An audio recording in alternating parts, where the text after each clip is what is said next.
Hello friends, ഇത് video തുടങ്ങിയപ്പോൾ തന്നെ എല്ലാവർക്കും മനസ്സിലായി കാണുമല്ലോ ഇത് എവിടെയാണ്. ഇത് ബാംഗ്ലൂരിൽ ലാൽബാഗിലുള്ള ഫ്ലവർ ഷോ ആണ് കേട്ടോ. ഇതിൽ കേൾക്കുന്ന ബാക്ക്ഗ്രൗണ്ട് സൗണ്ട് അത് ആ ഗ്ലാസ് ഹൗസിൻ്റെ ഉള്ളിലുള്ള സൗണ്ട് തന്നെയാണ്. അവർ ആർട്ടിഫിഷ്യലായിട്ട് സൗണ്ട് വെച്ചിരിക്കുകയാണ് ഈ ഒരു ഫ്ലവർ ഷോയ്ക്ക്. അപ്പോൾ ഇതിൻ്റെ തീം എന്താണെന്ന് വെച്ചാൽ രാമായണമാണ്. വാൽമീകി രചിച്ച രാമായണമാണ് ഈ ഒരു ഫ്ലവർ ഷോയുടെ തീം. അപ്പോൾ ഇതിൻ്റെ ഒരു ഓവർവ്യൂ നിങ്ങളിവിടെ കണ്ടോളൂ. ഡീറ്റെയിൽ ആയിട്ട് ഇതാ വഴിയേ വരുന്നുണ്ട്. അപ്പോൾ ആ സൗണ്ടൊക്കെ നല്ല ക്ലിയർ ആയിട്ട് കേൾക്കൂ. നല്ല അടിപൊളിയായിട്ട് അവർ ചെയ്തിട്ടുണ്ട് കേട്ടോ അത്.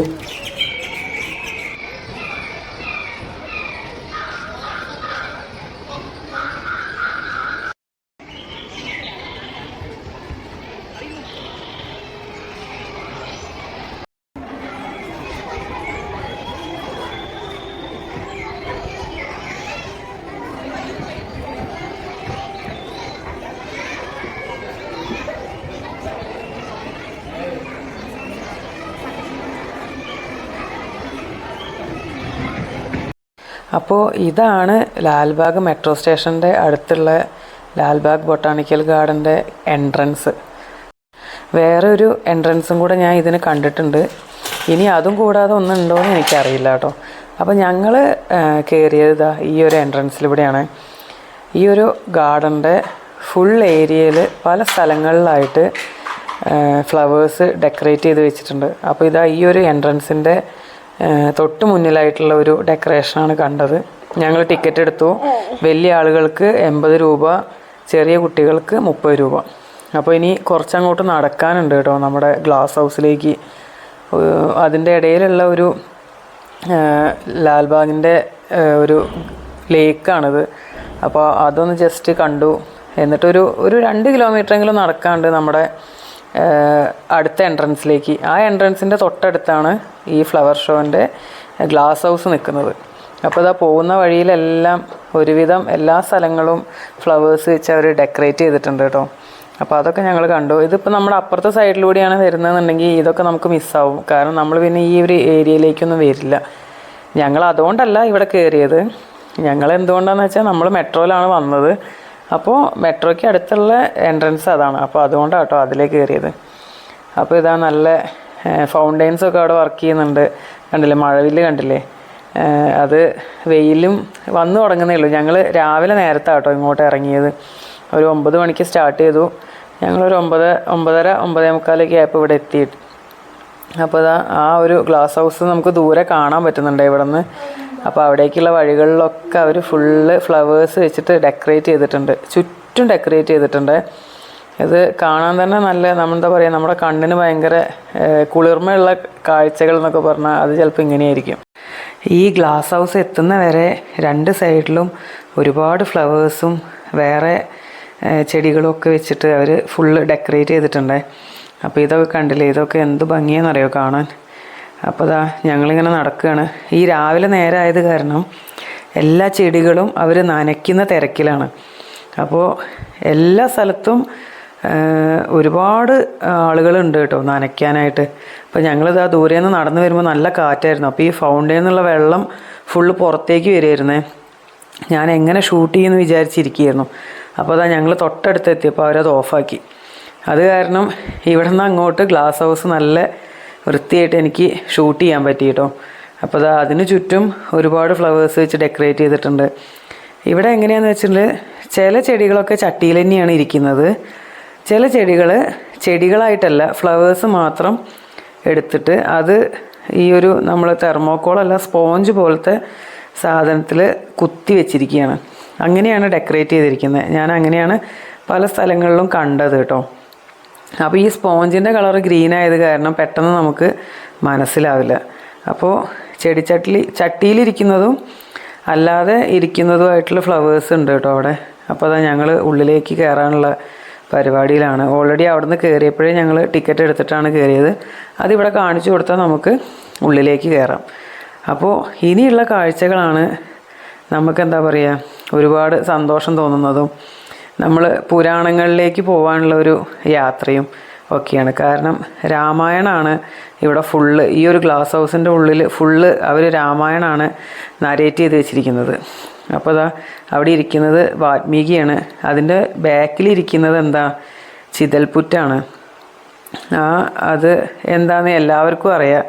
വാൽമീകി രാമരാമ നാമം ചൊല്ലിയിട്ട് ഇരുന്നപ്പോൾ ഒരുപാട് വർഷങ്ങൾക്ക് ശേഷം വാൽമീകിയുടെ മേത്ത് ചിതൽപുറ്റുണ്ടായി എന്നാണ് പറയുന്നത്. അപ്പോൾ ആ ഒരു സങ്കല്പത്തിൻ്റെ പ്രതീകമായിട്ടാണ് അവരവിടെ അങ്ങനെ വെച്ചിരിക്കുന്നത്. അപ്പോൾ ഇതിൻ്റെ എല്ലാ ചരിത്രങ്ങളും അവർ എല്ലാ ഭാഗത്തായിട്ടും സ്റ്റിക്ക് ചെയ്ത് വെച്ചിട്ടുണ്ട്, എഴുതി വെച്ചിട്ടുണ്ട്. അപ്പോൾ ഇതിൽ ഒരുപാട് കന്നഡ നോട്ട്സാണ് കേട്ടോ കൂടുതലും. ഇതിലൊക്കെ ഇംഗ്ലീഷും ഉണ്ടായിരുന്നു. അതുപോലെ താഴെ വെച്ചിരിക്കുന്ന ചെറിയ ആ ഒരു ഫോട്ടോയിൽ അതിൻ്റെ താഴെയൊക്കെ കന്നഡയാണ്. പക്ഷേ ഞാൻ നിങ്ങൾക്ക് മനസ്സിലാവാൻ വേണ്ടിയിട്ട് എന്ത് ചെയ്തിട്ടുണ്ടെന്ന് വെച്ചാൽ ആ ഒരു സ്റ്റോറി ഞാൻ ഇംഗ്ലീഷിലേക്ക് ആ കന്നഡേനെ ട്രാൻസ്ലേറ്റ് ചെയ്തിട്ടുണ്ട്. അങ്ങനെ ഞാനിതാ ഈ ഒരു വീഡിയോൻ്റെ കുറച്ച് ഭാഗം കഴിഞ്ഞാൽ ആഡ് ചെയ്തിട്ടുണ്ട്. അപ്പോൾ നിങ്ങൾക്ക് അവിടെ അത് സുഖമായിട്ട് റീഡ് ചെയ്താൽ ആ ഒരു സ്റ്റോറി നമുക്ക് കിട്ടും. അപ്പോൾ അത് അവർ നല്ല വൃത്തിയായിട്ട് നല്ല നീറ്റായിട്ട് ഒരു ഓർഡറിലാണ് ചെയ്തിരിക്കുന്നത്. അപ്പോൾ ആ ഒരു ഓർഡറിൽ ഞാൻ തന്നെ അത് അതേപോലെ ഞാൻ എൻ്റെ വീഡിയോയിൽ ആഡ് ചെയ്തിട്ടുണ്ട് കേട്ടോ. അപ്പോൾ ഇവിടെയൊക്കെ എന്താ പറയുന്നതെന്ന് വെച്ചാൽ വാൽമീകി നമുക്കറിയാം, വാൽമീകി മുന്നേ വേറൊരു പേരിലാണ് അറിയപ്പെട്ടിട്ടുണ്ടായിരുന്നത്. അപ്പോൾ ആ പേരിൽ നിന്ന് എങ്ങനെയാണ് വാൽമീകി എന്നുള്ള പേരിലേക്ക് വന്നത് എന്നുള്ള ഒരു സ്റ്റോറിയാണ് ഇവിടെയൊക്കെ നരേറ്റ് ചെയ്തിരിക്കുന്നത്. രാമായണത്തിലുള്ള ഒരുവിധ എല്ലാ ക്യാരക്ടേഴ്സിനെയും ഇവിടെ ഇവർ ഇതുപോലെ പ്രധാനപ്പെട്ട ക്യാരക്ടേഴ്സിനെയൊക്കെ ഇവരിങ്ങനെ കാണിച്ചിട്ടുണ്ട്. അപ്പോൾ ഈ ഒരു വീട് കണ്ടില്ലേ, ഇവിടെയാണ് നമ്മുടെ വാൽമീകി മഹർഷി താമസിച്ചത്. ഈ വീട്ടിലാണ് സീതാദേവി രാമനോട് പിരിഞ്ഞിട്ട് വന്ന് നിന്നതും ലവകുശന്മാർ ഇവിടെയാണ് ജനിച്ചതെന്നൊക്കെയാണ് അറിയപ്പെടുന്നത്. അപ്പോൾ ആ ഒരു ചെറിയൊരു സ്റ്റോറിയൊക്കെ അവരിത് അവിടെ പറയുന്നുണ്ട്, അവിടെ എഴുതി വെച്ചിട്ടുണ്ട് അവർ. അതുപോലെ തന്നെ ഈ ഒരു ഇൻസിഡൻറ്റ് ഇതിൻ്റെ മുന്നിൽ കാണുന്നില്ലേ, ഒരു പക്ഷീനെ അമ്പെയ്ത് കൊല്ലുന്നു. അപ്പോൾ ഇവർ ഒരു ഫീമെയിലും മെയിലും ആയിട്ടുള്ള ബേഡ്സാണ്. അതിൽ ഫീമെയിൽ ബേഡ്സിനെ അമ്പെയ്ത് കൊല്ലുന്നുണ്ട്. ഈ ഒരു സാഹചര്യത്തിൽ നിന്നാണ് വാൽമീകി മഹർഷി രാമായണം എഴുതാനുണ്ടായ ഒരു സാഹചര്യമായിട്ട് പറയുന്നത്. അപ്പോൾ അതും അവരവിടെ എഴുതി ഒക്കെ നല്ല വൃത്തിയായിട്ട് വെച്ചിട്ടുണ്ട്. അപ്പോൾ നമുക്കതൊക്കെ റീഡ് ചെയ്യുമ്പോൾ നമുക്ക് ഒരുപാട് കാര്യങ്ങളായിന്ന് മനസ്സിലാവും. ഈ ഒരു ഫ്ലവർ കാണാൻ നല്ല ഭംഗിയായിരുന്നു കേട്ടോ. ആ ഓറഞ്ച് ഫ്ലവർ കാണാനേ നല്ല അടിപൊളിയായിട്ടുണ്ടായിരുന്നു കേട്ടോ. അപ്പോൾ ഇങ്ങനെ അവർ ഓരോ കോർണറിലും ഇതുപോലെ ഒരു ട്രയാങ്കിൾ ഷേപ്പിൽ ഡെക്കറേഷൻ ചെയ്തിട്ടുണ്ട്. അപ്പോൾ ഇങ്ങനെയാണ് ഇപ്പോൾ ആ ഒരു വീടിൻ്റെ സ്റ്റോറി. ആ വീടിൻ്റെ ബാക്കിലുള്ള ഡെക്കറേഷനാണ് ഇപ്പോൾ ഈ കാണുന്നത്. അപ്പോൾ ആ വീട് ക്ലോസപ്പായിട്ട് കണ്ടില്ലേ, ഞാൻ അതിൻ്റെ ജനവാതിലൊക്കെ കാണിച്ചു തരാം കേട്ടോ. ഫ്ലവേഴ്സ് വെച്ച് നല്ല വൃത്തിയായിട്ട് എന്തൊരു ഭംഗിയായിട്ട് അവരത് ചെയ്തിരിക്കുന്നത്. ഇവരുടെ എത്ര ദിവസത്തെ അധ്വാനമായിരിക്കും ഈ ഒരു ഫ്ലവർ ഷോ അല്ലേ. അപ്പോൾ ഇതൊക്കെ കണ്ടപ്പോൾ മനസ്സിലൂടെ അതൊക്കെയാണ് പോയത്. പിന്നെ നമ്മൾ കുറച്ചു നേരം നമ്മൾ രാമായണത്തിലൂടെ ഒന്ന് ട്രാവൽ ചെയ്യും. അതായത് നമ്മുടെ രാമനെ ലങ്കയിലേക്ക് പോകാൻ വേണ്ടിയിട്ട് ഹെൽപ്പ് ചെയ്ത കുറേ സ്ക്വിറൽസ് ഉണ്ടായിരുന്നു. അപ്പോൾ അതിനെ പ്രതീകമായിട്ടാണ് അതവിടെ കാണിച്ചിരിക്കുന്നത്. അപ്പോൾ അങ്ങനെ ഓരോ ക്യാരക്ടറും ഇതിൽ പ്രത്യേകം അവർ എടുത്ത് കാണിക്കുന്നുണ്ട്, പ്രധാനപ്പെട്ട എല്ലാ ക്യാരക്ടറുകളും കേട്ടോ. അപ്പോൾ ഇങ്ങനെയൊക്കെ ഫ്ലവേഴ്സ് അറേഞ്ച് ചെയ്ത് വെച്ചിട്ട് നമ്മളിനി പോകുന്നത് എവിടേക്കാണെന്നറിയോ, ഇങ്ങനെ നടന്ന് നമ്മൾ മുന്നോട്ട് പോയിട്ട് നമ്മൾ കണ്ടില്ലേ ആ ചിതൽപുറ്റ്, അതിൻ്റെ ബാക്കിലെ ഒരു ഡെക്കറേഷൻ കാണണം. അത് കാണാനാണ് നമ്മളിപ്പോൾ പോകുന്നത്. അപ്പോൾ അതിൽ എന്താ കാണിക്കുന്നതെന്ന് വെച്ചാൽ നമ്മുടെ രാമനും സീതയൊക്കെ വനവാസത്തിന് പോയതും ആ ഒരു വീട്, അവർ നിൽക്കുന്നത്, ലക്ഷ്മണൻ കൂടെ നിൽക്കുന്നത്, കുറേ മാനുകൾ കൂടെ നിൽക്കുന്നത്. അപ്പോൾ അതൊക്കെയാണ് അതിൻ്റെ ബാക്കിൽ അവർ ചെയ്തിരിക്കുന്നത്. അത് ഞാൻ കാണിച്ചു തരാം കേട്ടോ. അപ്പോൾ ഒരുപാട് അടുത്തോട്ട് പോയി നമുക്ക് എടുക്കാൻ പറ്റില്ല, അത് ഒരുപാട് ദൂരെയാണ്. അപ്പോൾ അത് കണ്ടില്ലേ, അവിടെ അവർ വനവാസത്തിന് പോയ സ്ഥലവും അവരുടെ കുറച്ച് ഫോട്ടോസൊക്കെയാണ്. അപ്പോൾ ഇനി ഞാൻ രാമായണത്തിൻ്റെ സ്റ്റോറി ഇവിടെ ഞാൻ ഫോട്ടോസ് എടുത്തത് ഇവിടെ ആഡ് ചെയ്യുന്നുണ്ട്. അപ്പോൾ ഇതൊക്കെ കന്നഡയായിരുന്നു എഴുതിയിരുന്നത്, അതൊക്കെ ഞാൻ ഇംഗ്ലീഷിലേക്ക് ട്രാൻസ്ലേറ്റ് ചെയ്തിട്ടുണ്ട്. എന്നിട്ട് ഞാൻ ഫോട്ടോ നല്ല എന്താ പറയുക ഓർഡറായിട്ട് ഇതിൽ ആഡ് ചെയ്തിട്ടുണ്ട്. അപ്പോൾ അതൊന്ന് കണ്ടോളൂ. നിങ്ങൾക്കതിൽ വായിച്ചു കഴിഞ്ഞാൽ ഈ രാമായണം ഒരുവിധം എല്ലാ ഭാഗങ്ങളും അവരിതിൽ ഓൾമോസ്റ്റ് ഇൻക്ലൂഡ് ചെയ്തിട്ടുണ്ട്.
എങ്ങനെ ഉണ്ടായിരുന്നു അപ്പോൾ സ്റ്റോറി? അപ്പോൾ ആ ഒരു സ്റ്റോറി കഴിഞ്ഞിട്ടുള്ള പിന്നെയുള്ള കുറച്ച് ഭാഗങ്ങൾ ഞാൻ കാണിക്കാം. അപ്പോൾ ഇതാ ഞാൻ പറഞ്ഞില്ലേ, എല്ലാ കോർണറിലും അവർ ഫ്ലവേഴ്സ് നല്ല ട്രയാങ്കിൾ ഷേപ്പിൽ ഡെക്കറേറ്റ് ചെയ്ത് വെച്ചിരിക്കുകയാണ്. ഇതൊക്കെ കാണാൻ നല്ല ഭംഗിയായിരുന്നു കേട്ടോ. അപ്പോൾ ഇതൊക്കെ കാണേണ്ട ഒരു കാഴ്ചകൾ തന്നെയാണ്. അങ്ങനെ പറഞ്ഞിട്ട് വരുമ്പോഴേ, ഞാൻ ബാംഗ്ലൂർ വന്നിട്ട് 10 വർഷമായി. ഈ 10 വർഷത്തിൽ ഇത്ര ഡീറ്റെയിൽ ആയിട്ട് ഫ്ലവർ ഷോ കാണുന്നത് ഇത്തവണയാണ് കേട്ടോ. അതും ഈ ഒരു വീഡിയോ എടുക്കാനുള്ള ഒറ്റ കാരണം കൊണ്ട്. ഇല്ലെങ്കിൽ ഞങ്ങളിതാ ഈ ഒരു ഏരിയയിൽ വരാറേ ഇല്ല, സത്യമാണ് ഇപ്പോൾ പറഞ്ഞത്. അപ്പോൾ ഒരു തവണ ഞാൻ വന്നിട്ടുണ്ട്, പക്ഷെ അന്ന് നല്ല തിരക്കായിരുന്നു. അത് കാരണം ഒന്നും നേരെ കാണാൻ പറ്റിയിട്ടില്ല. അപ്പോൾ ഇത്തവണയാണ് ഫ്ലവർ ഷോ ഞാൻ ശരിക്കും ഒന്ന് കണ്ടത് കേട്ടോ. പക്ഷേ കണ്ടതെല്ലാം ഞാൻ എൻ്റെ ക്യാമറ കണ്ണുകളിലൂടെയാണ്. അപ്പോൾ നേരിട്ട് കണ്ട് ആസ്വദിക്കാൻ എന്തായാലും പറ്റിയിട്ടില്ല. എന്നാലും ഞാൻ ഈ വീഡിയോ എഡിറ്റ് ചെയ്യുമ്പോഴൊക്കെ ഞാനിത് നല്ല സൂപ്പറായിട്ട് കാണുന്നുണ്ട്. അപ്പോൾ അതാ നമ്മുടെ വാൽമീകി മഹർഷി രാമായണം അതൊക്കെയാണ് ഇവിടെ കാണിക്കുന്നത്. അവിടെ ചിതൽപുറ്റിൻ്റെ ഉള്ളിൽ വാൽമീകി മഹർഷി ഇരിക്കുന്ന ഒരു സ്ട്രക്ചർ ഉണ്ടാക്കി വെച്ചിട്ടുണ്ട് അതിൻ്റെ ഉള്ളിൽ. പിന്നെ ഇതിൻ്റെ ചുറ്റും അവർ ഫ്ലവർ വെച്ച് ഡെക്കറേറ്റ് ചെയ്തിട്ടുണ്ട്, അത് നമുക്ക് കാണാം. അതിൻ്റെ കൂടെ തന്നെ ഞാൻ ഇതിൻ്റെ ചുറ്റും അവർ എഴുതി വെച്ചിരിക്കുന്നത് എന്തൊക്കെയാണെന്ന് വെച്ചാൽ നമ്മുടെ രാമായണത്തിൻ്റെ ഒക്കെ ഫോട്ടോസൊക്കെ ഉള്ള സ്റ്റാമ്പുകൾ, കോയിൻസ് അതൊക്കെ ഉണ്ട്. അതിൻ്റെയൊക്കെ ഫോട്ടോസ് ഞാൻ ഈ വീഡിയോൻ്റെ ലാസ്റ്റിൽ ആഡ് ചെയ്യാം കേട്ടോ. ഇതിൻ്റെ ഇടയിൽ ഞാൻ ആഡ് ചെയ്യുന്നില്ല. അപ്പോൾ ഇതാ ഇതിൻ്റെ ചുറ്റുമുള്ള ഫ്ലവേഴ്സ് കാണാം. ഓരോ കോർണറിലും പല കളറിലുള്ള ഫ്ലവേഴ്സാണ് കേട്ടോ വെച്ചിരിക്കുന്നത്. പിന്നെ വേറൊരു കാര്യം ഇവിടെ എത്തിയപ്പോഴാണ് ശ്രദ്ധിച്ചത്, ഈ ഓരോ കോർണറിൻ്റെയും മേലെ വശത്ത് പൈപ്പ് വെച്ചിട്ടുണ്ട്. ആ പൈപ്പിൽ നിന്ന് 24 മണിക്കൂറും വെള്ളം സ്പ്രേ ചെയ്യുന്നുണ്ട്. ഒരുപാട് സ്പ്രേ ഇല്ല, മുകളിൽ മാത്രം സ്പ്രേ ചെയ്യുന്നുണ്ട്. അതായത് ഈ പൂവുകളൊന്നും വാടിപ്പോവാതിരിക്കാൻ. അതുകൊണ്ടൊക്കെ ആയിരിക്കും ഈ ഫ്ലവേഴ്സൊക്കെ നല്ല ഫ്രഷ് ആയിട്ടിരിക്കുന്നത്. ഇപ്പോൾ ഈ കോർണറിൽ ഇരിക്കുന്ന ഫ്ലവേഴ്സിനൊന്നും മണ്ണൊന്നും ഇല്ല അടിയിൽ. അവർ സ്പോഞ്ചിൽ കുത്തി വെച്ചിരിക്കുകയാണ് ഫ്ലവേഴ്സ്. കുറച്ച് ചെടികൾക്കേ, ഉള്ളിലുള്ള കുറച്ച് ചെടികൾക്കേ ചട്ടിയിൽ മണ്ണും ഒക്കെ ഉള്ളൂ. അപ്പോൾ ഇവിടെയൊക്കെ ഇരിക്കുന്ന ഫ്ലവേഴ്സ് എന്താ ചെയ്തിരിക്കുന്നത് വെച്ചാൽ സ്പോഞ്ചിൽ എന്നിട്ട് കുത്തി വെച്ചിരിക്കുകയാണ് ഫ്ലവേഴ്സ്. അങ്ങനെയാണ് ഫുള്ള് ഡെക്കറേറ്റ് ചെയ്തിരിക്കുന്നത്. അപ്പോൾ ഇതിനൊക്കെ എന്തായാലും വെള്ളം കിട്ടിയാലേ അതൊക്കെ ഫ്രഷ് ആയിട്ടിരിക്കുകയുള്ളൂ. എന്നാലും ഇത് ജനുവരി 15 മുതൽ ജനുവരി 26 വരെ ഒരുവിധം പിടിച്ച് നിൽക്കും കേട്ടോ ഈ ചെടികളൊക്കെ. പക്ഷേ ഇപ്പോൾ തന്നെ കുറേ ചെടികൾ വാടിയിട്ടുണ്ടായിരുന്നു. ഒരുപാട് ക്ലോസപ്പിലായിട്ട് കണ്ടു കഴിഞ്ഞാൽ നിങ്ങൾക്കത് പെട്ടെന്ന് മനസ്സിലാവും. അപ്പോൾ ഇതാ ഇതിൻ്റെ ലാസ്റ്റ് ഭാഗമാണിത്. ഓൾമോസ്റ്റ് കഴിഞ്ഞു. ഇപ്പോൾ നമ്മളവിടെ കണ്ടത് ജഡായു പരുന്തിനെയാണ് നമ്മൾ കണ്ടത്. അപ്പോൾ ഇതാ കഴിഞ്ഞ് ഓൾമോസ്റ്റ് ലാസ്റ്റ് എൻഡിലെത്തി. ഫ്ലവേഴ്സിൻ്റെ ഷോ ഒക്കെ കഴിഞ്ഞിട്ടുണ്ട്. അപ്പോൾ ഇതാ ഇവിടെ ഒരു കോർണറിൽ വെച്ച് ലാസ്റ്റാണിത്. ഇനി ഇവിടെ നിന്ന് നമുക്ക് ലാസ്റ്റ് ഒന്നും കൂടെ നമുക്ക് ആ ഒരു ഫുൾ വ്യൂ ഒന്ന് കണ്ടു നോക്കാം. അപ്പോൾ ഈ ഒരു എന്താ പറയുക, ഗ്ലാസ് ഹൗസ് ഫുള്ള് നമ്മൾ ചുറ്റി കണ്ടു കേട്ടോ. അപ്പോൾ അത്രയും ഭാഗങ്ങൾ ഞാൻ ഇതിൽ കാണിച്ചിട്ടുണ്ട്. അപ്പോൾ എൻ്റെ വീഡിയോ ഇഷ്ടപ്പെടുകയാണെങ്കിൽ എല്ലാവരും ലൈക്ക് ചെയ്യുക, ഷെയർ ചെയ്യുക, കമൻറ്റ് ചെയ്യുക. പിന്നെ ഒരു കാര്യം, ഈ ഒരു ഗ്ലാസ് ഹൗസിൻ്റെ പുറത്തും ഫ്ലവേഴ്സും ഡെക്കറേഷനും ഒക്കെ അവർ ചെയ്തിട്ടുണ്ട്. അത് ഞാൻ എൻ്റെ അടുത്ത വീഡിയോയിൽ ആഡ് ചെയ്യാം. കാരണം എന്താണെന്ന് വെച്ചാൽ ഈ വീഡിയോ ഒരുപാട് നീട്ടിക്കൊണ്ടുപോയി കഴിഞ്ഞാൽ അത് കാണാനുള്ള ഒരു ഇൻട്രസ്റ്റ് പോവും. അത് മാത്രമല്ല, ആ ഒരു വീഡിയോയിൽ ഇൻട്രസ്റ്റിംഗ് ആയിട്ടുള്ള വേറൊരു കാര്യം കൂടെ എനിക്ക് പറയാനുണ്ട്. നമ്മുടെ കുട്ടികൾക്ക് പറ്റിയ ഒരു ഗെയിമിൻ്റെ അവരുടെ കോൺസെൻട്രേഷൻ കൂട്ടാനും അങ്ങനെ ഒരുപാട് കാര്യങ്ങൾ ചെയ്യാൻ പറ്റുന്ന ഒരു സംഭവം ഞങ്ങൾ അവിടെ നിന്ന് പരിചയപ്പെട്ടു. അപ്പോൾ അതും കൂടെ ഞാൻ ആ ഒരു വീഡിയോയിൽ ഇൻട്രൊഡ്യൂസ് ചെയ്ത് തരാം. അപ്പോൾ നിങ്ങൾക്കിത് എന്താണെന്നും എങ്ങനെയാണെന്നൊക്കെ നമുക്ക് മനസ്സിലാക്കാൻ പറ്റും. അപ്പോൾ അതിനും കൂടെ വേണ്ടിയാണ് ഞാൻ ഈ ഒരു വീഡിയോ ഇവിടെ വെച്ച് നിർത്തുന്നത്. അപ്പോൾ ഇതിൻ്റെ ബാക്കി ഫ്ലവേഴ്സിൻ്റെ ഡെക്കറേഷനൊക്കെ നമുക്ക് അടുത്ത വീഡിയോയിൽ കാണാം. അപ്പോൾ എല്ലാവരും എൻ്റെ ചാനൽ സബ്സ്ക്രൈബ് ചെയ്ത് എന്നെ ഒന്ന് സപ്പോർട്ട് ചെയ്യുകയും കൂടെ ചെയ്യണേ.